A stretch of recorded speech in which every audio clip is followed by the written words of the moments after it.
The conference room lights dimmed as our CTO started the investor presentation, and that's when Veronica Harlow from HR tapped my shoulder. "We need you outside," she whispered, holding a manila envelope that I'd learned contained my termination papers. Right now, during the demo that I'd spent 6 months building, she wanted to fire me. What Veronica didn't know was that I'd already made a phone call that morning. A phone call to someone who'd been trying to buy Helix software for years, and I'd just agreed to help him do it. My name is Marcus Brennan, 52 years old. For 19 years, I kept Helix Software's infrastructure running while executives took credit and collected bonuses. I built every system, documented every vulnerability, mapped every weakness in our corporate structure. I thought that knowledge would earn me respect. Instead, it was about to earn me something much better. Control. But let me start from the beginning, because the path to becoming the architect of my own company's destruction started long before that conference room. I spent 5 years in the Navy as an electronics technician aboard the USS Carl Vinson. Aircraft carriers are floating cities with more complexity than most corporations. When you're responsible for keeping radar systems, communications equipment, and navigation computers running while deployed in hostile waters, you learn things that business schools don't teach. You learn that every system has vulnerabilities. The question is, who knows where they are? You learn that information is ammunition. The person who maps the weaknesses controls the battlefield. You learn that loyalty is earned, not assumed, and when leadership fails to earn it, smart people start planning their exit strategy. I learned all of those lessons before my 25th birthday. I just didn't know how to apply them until 19 years later. When I joined Helix Software back in 2006, we were 23 employees working out of a converted warehouse in Austin. The founder, Gerald Petworth, had big ideas about cloud-based project management, but zero understanding of how to build infrastructure that wouldn't collapse under pressure. Their servers were literally sitting on milk crates under a desk, running on residential internet, with no backup systems whatsoever. The week I started, their database crashed and they lost 3 days of customer data. Gerald was ready to shut down entirely. I worked 72 hours straight rebuilding what could be salvaged and creating the backup systems that should have existed from day one. My wife Rachel was still alive then. She'd bring Emma to the office late at night because we didn't have money for babysitters and I couldn't leave the servers unattended. Emma was 5 years old, falling asleep on a sleeping bag next to humming server racks while I rebuilt the foundation of what would become a $100 million company. Rachel died in 2007. Complications from a routine surgery, they said. A blood clot that nobody caught in time. I got the call at 3 a.m. while I was deploying a critical security patch. By the time I reached the hospital, she was already gone. I threw myself into work because the alternative was drowning in an empty house. Emma was 6. She needed a father who could function, not one who fell apart. So I built systems during the day and held my daughter at night and tried not to think about the life that had been stolen from us. Gerald promoted me to senior infrastructure engineer 3 months after Rachel died, said it was recognition of my contributions. Didn't mention that it came with only a 3% raise and no additional staff. I was too numb to negotiate. I just kept building. Over the next decade and a half, I became the institutional memory of Helix Software. Every system architecture decision, every vendor contract, every security protocol, every corner that executives cut to make quarterly numbers look prettier. I documented everything. The official documentation went into company wikis that nobody read. But I kept personal records too. Detailed notes on every vulnerability we'd never fixed. Every compliance shortcut we'd taken. Every client complaint that got buried instead of addressed. Every time Gerald prioritized his bonus over infrastructure investment. Call it professional paranoia. Call it insurance. I called it understanding the terrain. In the Navy, you always know your exits. You always know which systems are critical and which ones just look important. You always know where the vulnerabilities are, because that's what enemies will target. By 2015, I knew enough about Helix to bury the company 10 times over. Security vulnerabilities that would terrify enterprise clients. Data handling practices that violated regulations we claimed to comply with. Financial reporting that walked right up to the line of fraud without technically crossing it. Client relationships held together by my personal credibility rather than actual company performance. I never planned to use any of it. I was loyal. Gerald was difficult, but he'd given me a chance when I needed one. The company had become my life, my identity. My daughter Emma practically grew up in that office. That was my mistake. Thinking loyalty was a two-way street. 3 weeks ago, everything changed.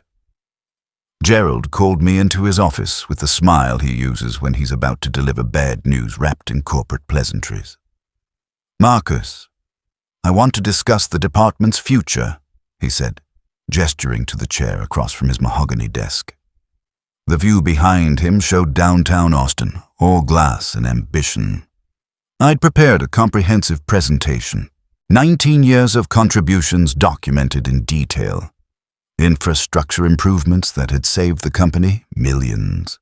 Client relationships I'd personally maintained when our products failed, and my reputation was the only thing keeping contracts alive. I genuinely thought this was finally my moment. Gerald flipped through my portfolio for maybe 2 minutes. He didn't read any of it, just turned pages to be polite. "Impressive work, Marcus," he said, setting the folder aside like it was a restaurant menu he'd already ordered from. "But the board has been discussing the company's strategic direction. We need fresh perspectives, someone who can interface with enterprise clients at an executive level." He pressed his intercom. "Send him in." The door opened, and in walked a man who looked like he'd been manufactured in a laboratory, specifically to irritate me. Late 20s, designer suit, hair styled with products that cost more than my shoes, the confidence of someone who'd never been told no by anyone who mattered. "Marcus," Gerald said, "this is Preston Caldwell. He'll be joining us as Chief Technology Officer."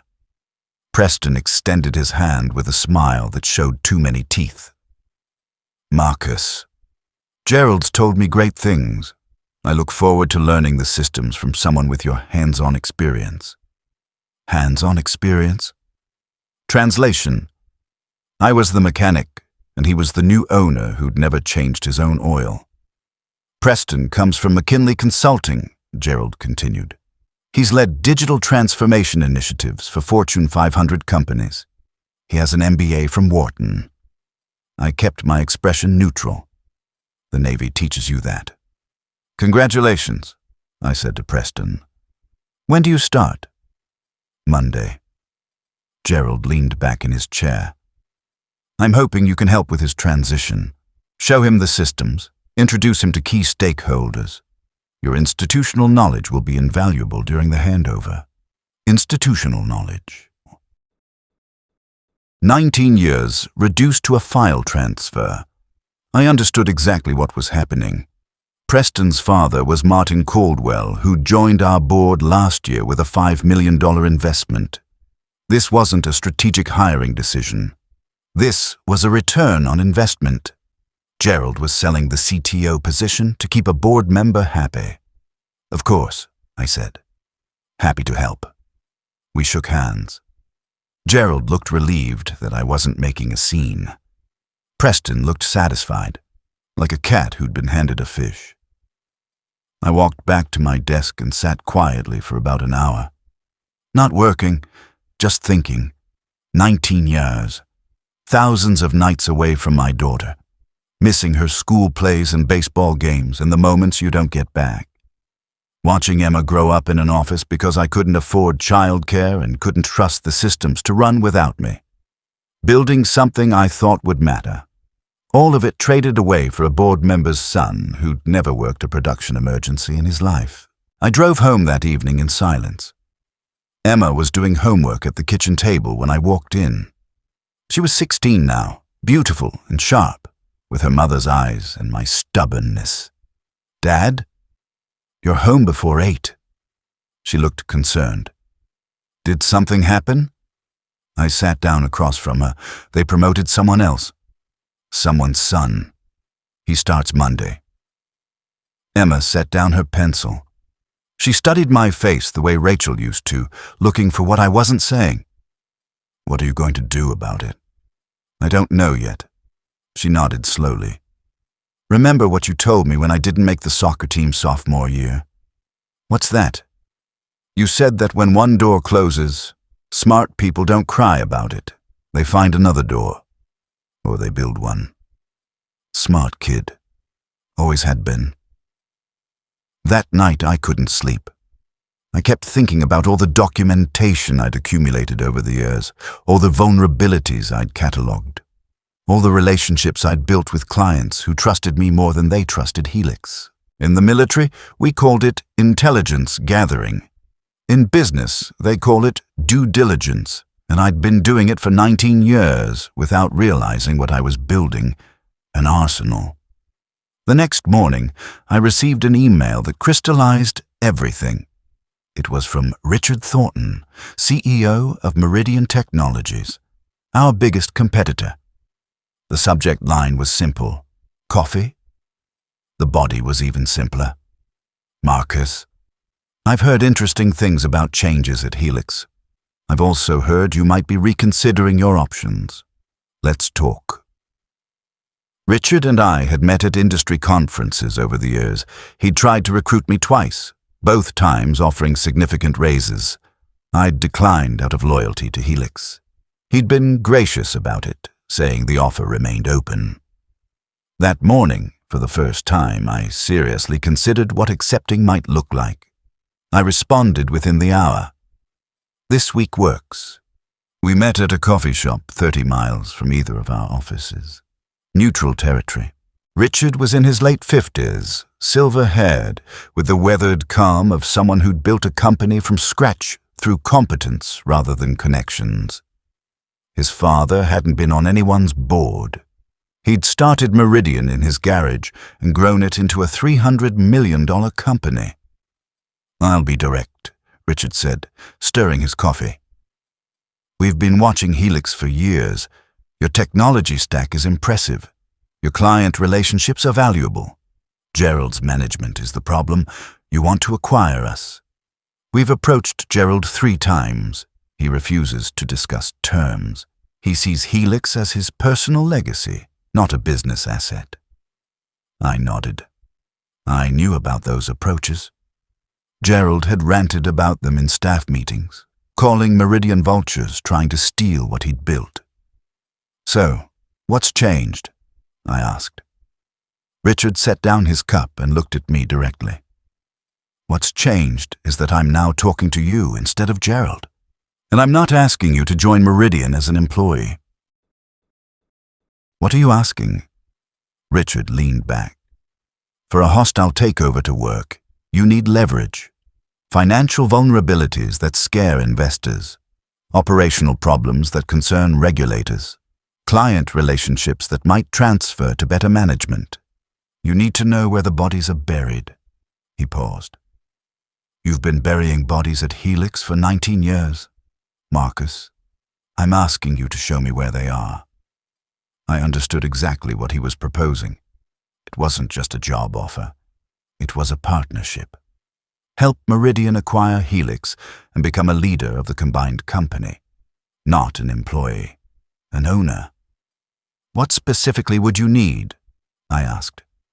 "Everything. Financial reporting irregularities that would concern auditors.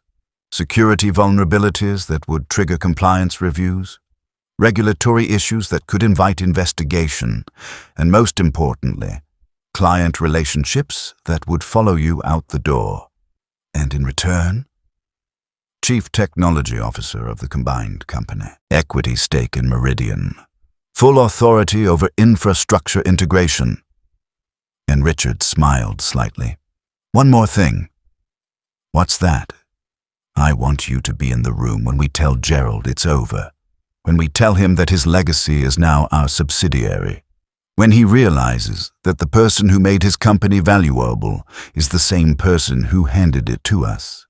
I thought about Gerald flipping through my 19 years of work without reading a single page, about Preston Caldwell measuring my office for new furniture, about Veronica from HR scheduling my termination during the investor demo like I was a software upgrade to be patched out. That can be arranged, I said. We talked for 4 hours. By the end, I had a handshake agreement and a secure communication channel. The hostile takeover would take 3 to 4 months. My job was to keep playing the loyal employee while feeding Richard everything he needed to tear Helix apart. It was the most energized I'd felt in years. The next 6 weeks required careful performance. On the surface, I was the model transitional employee. I arrived on time, completed assigned tasks, attended Preston's ridiculous digital transformation meetings, and nodded along while he explained concepts he'd learned from consultants who'd never run actual systems. Yes, Preston. Of course, Preston. Whatever you think is best, Preston. What Preston didn't know was that every evening I was on encrypted calls with Meridian's acquisition team. I started with financial vulnerabilities. Gerald had always been aggressive with revenue recognition, counting sales before contracts were signed, booking renewals before clients confirmed. Standard Silicon Valley optimism, the kind auditors overlooked during growth phases but scrutinize heavily during acquisitions. I provided documentation showing the gap between reported revenue and actual contracted revenue. $14 million. That's how much of our reported revenue was essentially wishful thinking. Then came operational weaknesses. Our security infrastructure had critical gaps that I'd been flagging in quarterly reports for 7 years. Gerald always deprioritized security because it didn't show up in sales demos. Clients assumed we were secure because we said we were. The reality was that a moderately skilled attacker could have accessed customer data with about 3 hours of effort. I provided Meridian with detailed vulnerability assessments, not to attack Helix directly. That would be illegal, but to include in regulatory filings that would trigger mandatory investigations. Regulatory compliance was next. Data protection laws had tightened significantly over the past few years. Helix had responded with updated privacy policies and a few cosmetic changes. The actual data handling practices remained largely unchanged. We were technically in violation of multiple regulations, protected only by the fact that no one had looked closely. I compiled evidence of every violation. Time-stamped documentation, internal emails where Gerald explicitly chose cost savings over compliance, meeting notes where I'd warned about risks and been overruled. Finally, client relationships. Granite Industries was our largest account, $8 million in annual revenue. Their IT director, Davidson, and I had worked together for 12 years. He trusted me personally, not the Helix brand. When their systems had problems, he called me directly, not our support line. Similar relationships existed with a dozen other major clients. Relationships built on my credibility and personal commitment. Relationships that would follow me wherever I went. Richard's team assembled everything into a comprehensive acquisition dossier. By early October, they had enough ammunition to make a hostile takeover not just possible, but inevitable. Meanwhile, Preston was busy transforming things. He reorganized the department 3 times in 8 weeks, created new reporting structures that looked great on org charts but made no operational sense, hired a consultant to assess our culture, and spent $40,000 on a report recommending values workshops. I sat through all of it with a pleasant expression and devastating notes. Preston also started taking credit for my work. Quarterly infrastructure reports I'd prepared for years suddenly had his name on them. Client relationships I'd nurtured became examples of his stakeholder management. Cost savings from systems I'd optimized became proof of his operational excellence. I documented everything. Screenshots of original files with my metadata, email threads showing who actually did the work, a comprehensive record of stolen credit that would become very useful very soon. The investor demo was scheduled for October 15th. Helix was trying to close a Series D funding round with Redwood Ventures. $40 million that Gerald desperately needed to maintain the growth trajectory investors expected. What Gerald didn't know was that Richard had already reached out to Redwood's partners, shared some concerning information about Helix's actual financial position, raised questions about security practices and regulatory compliance. Nothing actionable on its own, but enough to make sophisticated investors very cautious. Redwood didn't pull out of the demo. That would have tipped Gerald off. They just became much more skeptical than they would have been otherwise. The morning of the demo, I received a text from Richard. Board filing goes public at 10:45 a.m. Position yourself accordingly. I arrived at the office at my usual time. The demo was scheduled for 10 a.m. in the main conference room. Preston was running around like a headless chicken, making last-minute changes to slides he barely understood. Gerald was practicing his pitch in his office, visible through the glass walls. Veronica Harlow stopped by my desk at 9:30. Her face had that HR pleasantness that always means bad news. "Marcus, do you have a moment? We need to discuss something privately." I followed her to the small conference room they used for terminations.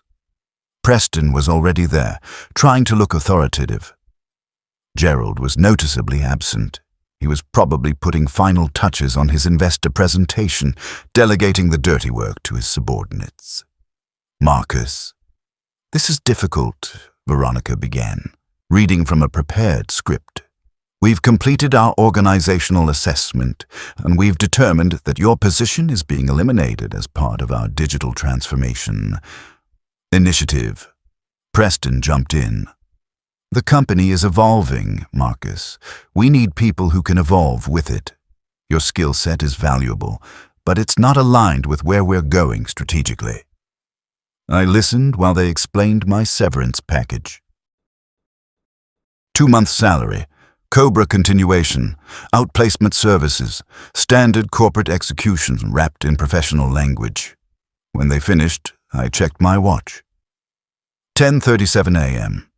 "I appreciate the clarity," I said calmly. "Before I sign anything, may I ask one question?" Veronica nodded, clearly relieved I wasn't making a scene. "What time does the investor demo end?" She looked confused. "Around noon, I think." "Why?" I smiled. "Because you're going to want to reschedule your afternoon." I gathered my personal effects and walked out. Past the conference room where Gerald was just beginning his pitch to the Redwood partners. Past the marketing displays and company values posters. Past 19 years of my life condensed into a cardboard box. At exactly 10:45 a.m., as I reached my truck in the parking garage, my phone buzzed with a news alert. Meridian Technologies announces hostile takeover, bid for Helix software. The press release was comprehensive. It detailed concerns about financial reporting practices, raised questions about security vulnerabilities and regulatory compliance, noted that key client relationships were at risk due to management instability. It offered Helix shareholders a 40% premium over current stock price, contingent on complete board replacement and management restructuring. The bomb had dropped, and I was safely outside the blast radius. I drove to a restaurant across town where Richard was waiting with his chief legal officer and a bottle of expensive wine. "It's done," he said as I sat down. "Filing went public 12 minutes ago. Gerald should be receiving the news right about now." I imagined the scene in that conference room. Gerald mid-pitch, probably explaining Helix's robust infrastructure and client relationships, his phone buzzing with urgent messages. someone rushing in with news that changed everything. The Redwood partners would have questions, uncomfortable questions about everything the press release mentioned. Questions Gerald couldn't answer because he'd never bothered to understand the systems he was selling. My phone started buzzing. Texts from former colleagues, confused and panicked. Gerald's number appeared 4 times. I declined every call. Over the next 8 weeks, I watched Helix implode with the detached satisfaction of an engineer observing a controlled demolition. The first domino was Granite Industries. Davidson called me 2 days after the announcement. "Marcus, what the hell is happening at Helix? Should I be worried about our data?" I told him the truth. Helix is being acquired. I'm joining Meridian to lead their infrastructure division. If you'd like to continue working with me, I can facilitate that transition. He didn't hesitate. Our contract's up for renewal in February. Let's talk about moving it to Meridian. Within 3 weeks, Granite Industries had signed a letter of intent with Meridian. $8 million in annual revenue, walking out the door with me. Similar conversations happened with 11 other clients. I was careful to stay within legal boundaries. I never disparaged Helix directly. I simply told clients where I was going and let them make their own decisions. Most of them followed. The second domino was regulatory investigation. The documentation I'd compiled found its way to appropriate agencies through proper whistleblower channels.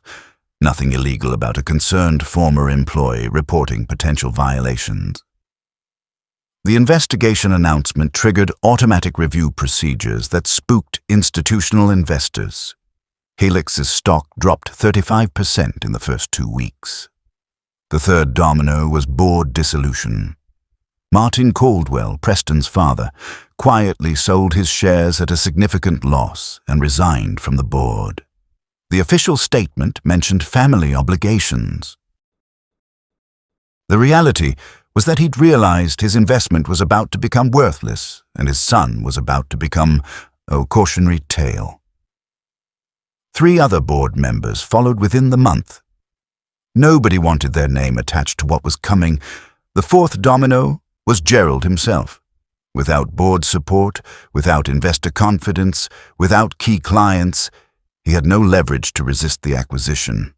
Meridian's offer was the best outcome available. The alternative was bankruptcy and potential personal liability for the regulatory violations. In December, the acquisition was approved by Helix's remaining shareholders. The purchase price was 45% below what Meridian would have paid before the hostile bid, thanks to all the negative information that had conveniently emerged. Gerald later described it as corporate assassination in a bitter LinkedIn post that went moderately viral. He wasn't entirely wrong, but assassination implies innocence. Gerald had built the vulnerabilities I exploited. I just showed them to someone willing to act. The integration meeting happened the second week of January. Richard asked me to lead it. The conference room had been the same one where Gerald used to hold his executive meetings. Same mahogany table, same view of downtown Austin, different ownership. They filed into the room one by one, each carrying the weight of their imminent unemployment. Gerald arrived first. He looked like he'd aged a decade in 8 weeks. Oh, his tailored suit hung loose on a frame that had shed 20 pounds through stress. He sat without speaking, staring at the table like it owed him money. Veronica Harlow came next, her professional composure fractured at the edges. She clutched a leather portfolio to her chest like a shield, probably containing documentation of her attempts to manage the crisis. None of it would matter now. Preston Caldwell arrived last, still trying to project confidence. His designer suit was wrinkled in a way that suggested he'd worn it multiple days in a row. His perfect hair had lost its product advertisement sheen, but he still had that Wharton MBA entitlement in his posture, the belief that surely someone would recognize his value even now. He actually seemed surprised to see me sitting at the head of the table. "Marcus?" His voice cracked slightly. "What are you doing here?" Richard answered before I could, settling into the chair to my right. Marcus Brennan is Meridian's new Chief Technology Officer. He'll be overseeing all infrastructure integration for the combined company. His expertise was instrumental in facilitating this acquisition. I watched understanding spread across their faces like a slow-motion car crash. Gerald's jaw tightened. His hands gripped the edge of the table until his knuckles went white. He'd always prided himself on reading people, on understanding the dynamics in any room. He'd missed this completely. Veronica's professional mask slipped entirely. The polished HR executive who'd handed me my termination papers with practiced sympathy now looked genuinely afraid. She'd built her career on managing people, on controlling narratives. She was about to be written out of one. Preston's confidence collapsed like a demolished building. The realization hit him in stages. The helpful former employee, the perfectly timed regulatory concerns, the client defection, the comprehensive dossier that had made acquisition inevitable. "You," Gerald said finally, his voice barely above a whisper. "You did this. You destroyed everything I built." I let the words hang in the air for a moment before responding. "I built it, Gerald. I kept your systems running for 19 years while you played golf with investors. I maintained your client relationships while you took credit in board meetings. I documented every vulnerability you created and every shortcut you took." I leaned forward slightly. "What I destroyed was the illusion that any of it was yours." Gerald's face contorted with rage. He started to rise from his chair. "This is betrayal. This is corporate espionage. I'll have my lawyers." "Your lawyers," Richard interrupted calmly, "have already reviewed the situation." Marcos acted entirely within legal boundaries. Whistleblower protections cover his regulatory disclosures. Non-compete clauses don't prevent employees from accepting positions with competitors. Client relationships built on personal trust aren't corporate property. He paused. "You should probably fire your lawyers too, while you're cleaning house." They missed all of this. Gerald sat back down heavily. Preston tried a different approach. His voice took on a tone of wounded reasonableness. "Marcus, I understand there might have been some miscommunication about your role. We valued your contributions. If this is about the promotion—" "This isn't about the promotion," I said. "This is about 19 years of being treated as a resource instead of a person. 19 years of missing my daughter's life because your father's company couldn't function without me. 19 years of documenting problems that got ignored because fixing them cost money." I looked directly at him. "Your father invested $5 million to buy you a job you weren't qualified for. That investment is now worth nothing. I'd call that an expensive education." Preston's face went red. He opened his mouth to respond, then closed it again. For once in his life, he had nothing to say. Veronica attempted one last professional gambit. She straightened in her chair and addressed Richard directly. "I want you to know that I was simply following company policy regarding the restructuring. The decision to terminate Mr. Brennan was made at the executive level. We know exactly who made which decisions," Richard said. "We have comprehensive documentation." He glanced at me. Very comprehensive. Veronica's composure crumbled completely.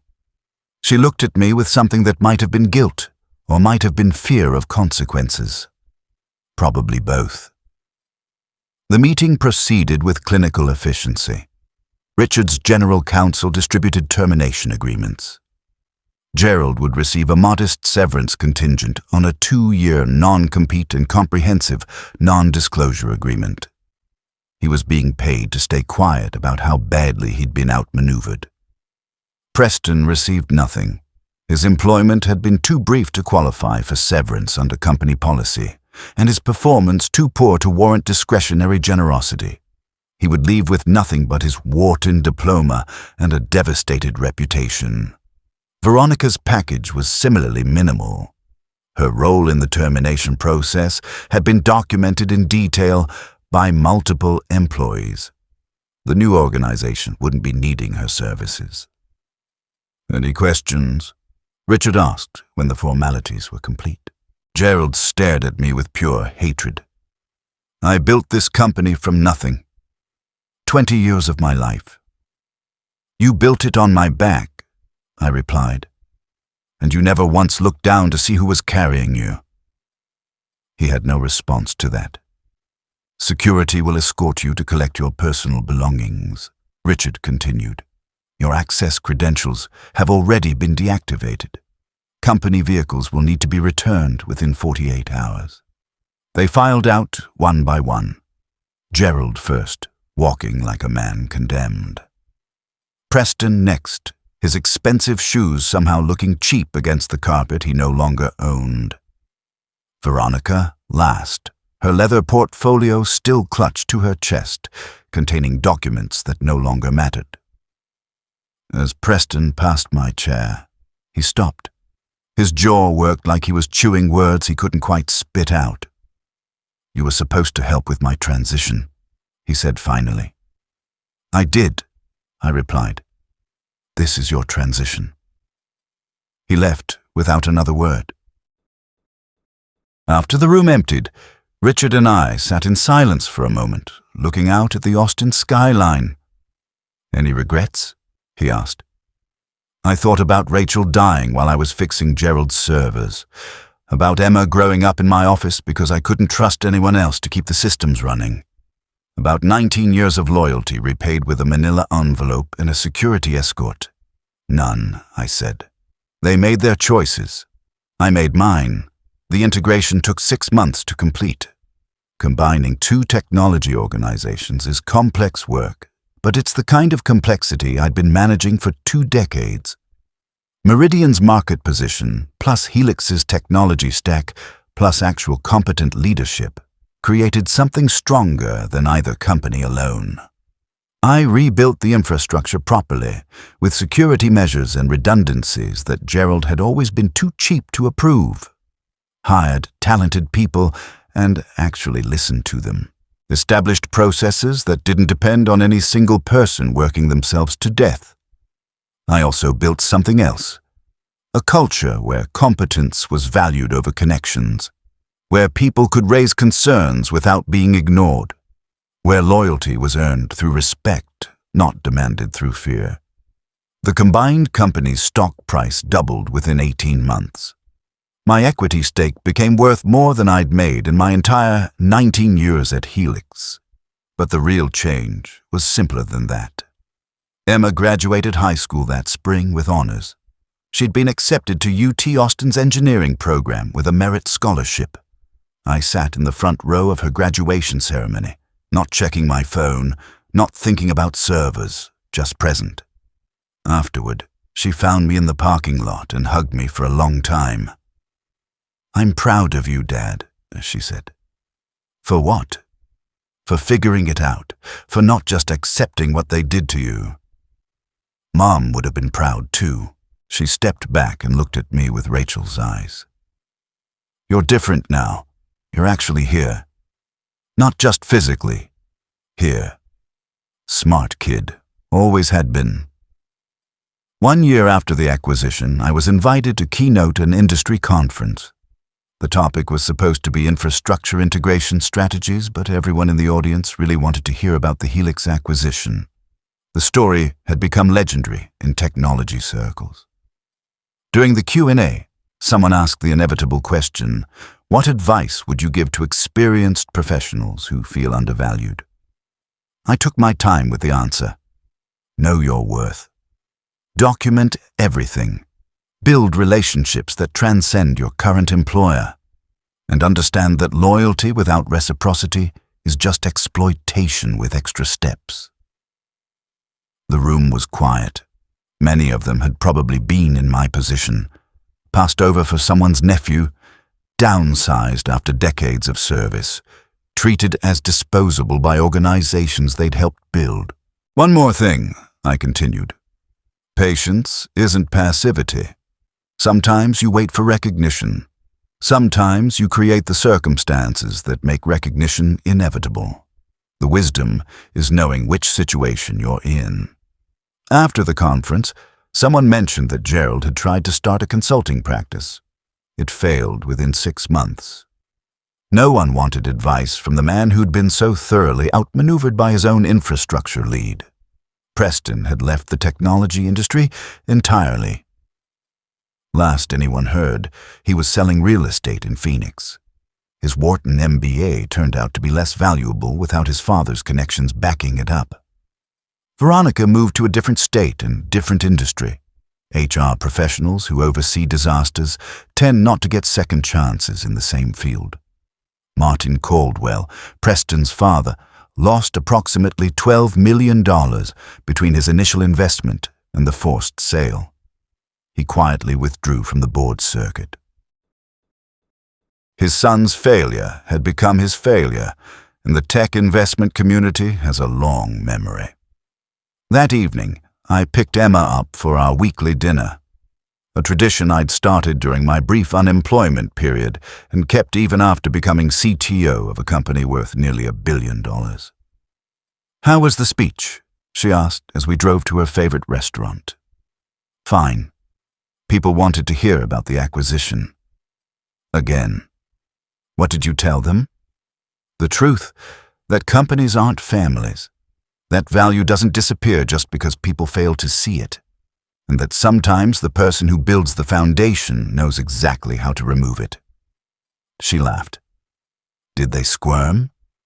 "Some of them, probably the ones who've done the same things Gerald did." We drove in comfortable silence for a while.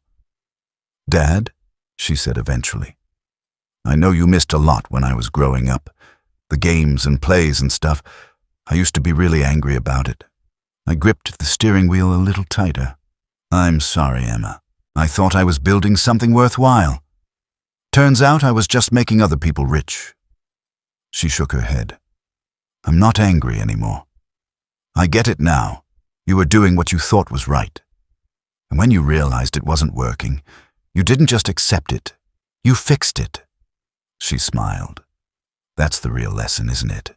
Don't be a victim. Be the solution." I smiled back. "When did you get so wise?" "I had a good teacher. When he was around." Fair point. The restaurant was a small Italian place we discovered together. The owner knew us by name now, had our regular table ready by the window. As we sat down to dinner, I thought about everything that had changed. The title, the money, the authority. But mostly, I thought about this. Time with my daughter. Presence instead of absence. A life instead of just a career. If you've ever given years to an organization that didn't appreciate you, remember this. Your expertise has value. Your relationships have value.